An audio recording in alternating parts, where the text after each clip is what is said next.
And as you can see guys, halos kalahati ng area yung walang tanim.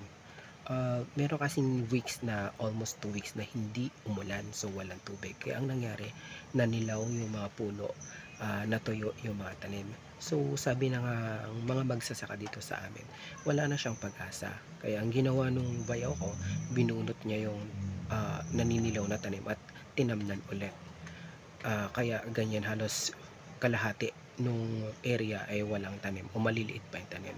Binunot tsaka tinanaman ulit. Then I tried Amo plant grower, Amo plant fertilizer. Kung makikita nyo po doon sa mismong main sanga o puno ng upo, merong mga nagsanga ulit. Sabi nga na magsasaka dito sa amin mga katropa na hindi ganon yung usual na sanga o pagtatalbos ng upo, kundi doon sa dulo. Pero kung makikita nyo naman dito sa video, ayan guys, doon sa main sanga, doon siya ulit nagkaroon ng sanga. Diba? So, ganyan po yung effect ng Amo Plant Grower, Amo Fertilizer. So, kung babalikan natin yung video, almost 50% noong area binunot namin dahil sa paninilaw. Pero nung trinay namin dito sa kalahati ng area, ayan po yung epekto ng Amo Plant Grower, Amo Fertilizer. Nagsanga, parang ni-revive niya yung puno, yung upo na nagsanga ulit, nagtalbos ulit kung saan pwede na magbunga o magbulaklak ulit yung upo.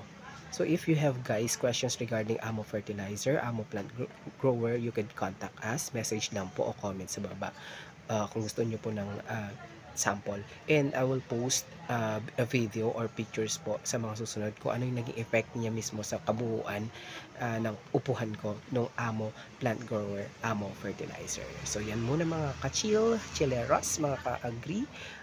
Muli po pinapaalala, kahit anumang pagsubok na buhay, anumang naharapin sa buhay, dapat chill lang mga ka-chill. Bye bye, and don't forget to like, subscribe, and please share this video. Maraming salamat.